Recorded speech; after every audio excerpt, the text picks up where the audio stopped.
I wanted to talk about Sting. Yeah. Because I remember I took a test visit down to Atlanta. I actually drove up. Talking about Matt Bourne earlier, I drove down to Atlanta with Matt Bourne from Dallas, Texas, and got a look at the center stage setup, watched Sting perform. You were there. It was absolutely insane. And, you know, this is right when I guess he had started working with you. Yeah, and, he came from Louisiana. Yeah, he came from He broke Louisiana. in with Bill. Broke in with Bill Watts. Yeah. And Well, no, actually, he broke in out here. out here Yeah, with what's the guy's name? with Jim Hellwood. No, not Hellwig. No. The promoter out here. That does Oh the yeah, show. the promoter out here. Can't think of his name. Well, I can't remember, but anyway, down there working with Blade Runner and Rock. Yeah. As what was the name of that tag team? It escapes me, but anyway, they split up. Yeah. Sting comes to the Blade Runners. That's who they were. Yeah, exactly. My bad. I was a big fan. So anyway, Sting's there, And Hellwig goes to New York. yeah. Yeah.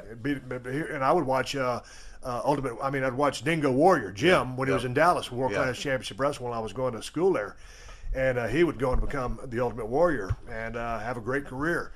But there Sting was, and so there you are, the man. What did you think when you first met Sting? Because you're the guy that really put him on the map.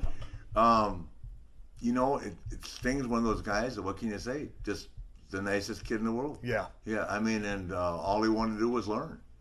And he had the greatest look. I mean, that look back then with the paint and the long trunks and the crew cut and all lot the of neon scorpions green. and all that stuff. Yeah, and I mean, he had a phenomenal physique. He looked like $1 million, and like Steamboat, I said, let me have this guy. He had a lot of fire. He had a lot of charisma, and that Atlanta crowd. I mean, the local crowd really came to him, and then worldwide did as well. Yeah. But I mean, he really found a home there and found a following. Yeah, we did that 45-minute draw in Greensboro on the Clash of Champions. That got like an 8.5 rating. That was against WrestleMania. Right.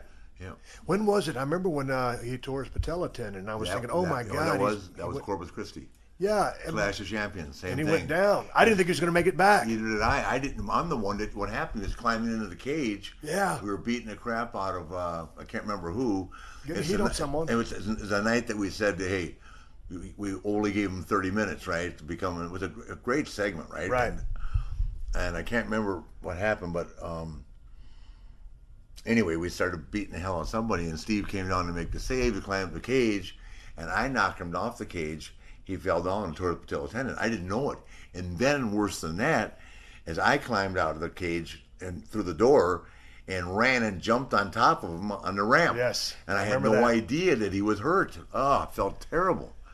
So he goes down. He comes back, and of course, He was out for a year. Yeah, well, of course. I mean, that's a serious deal. But he made a comeback, and but it was you that put him on the map. Well, I think I had something to do with it. Yeah. Yeah. Well, I mean, who else was he working major programs with?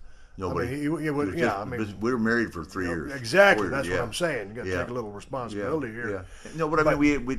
Don't get me wrong. You got to get yourself over. It was like working with Steamboat, though. Exactly. He wasn't a technician by any means that Steamboat was, because he hadn't had time to learn.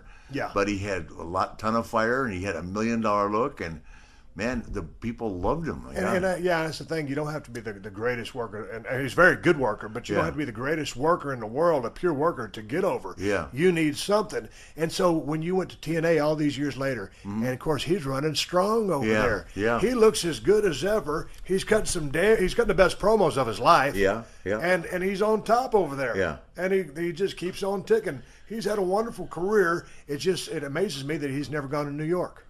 Well, that's the thing, and Yeah. he's the only guy that can't crack the drink. He just won't even have a drop.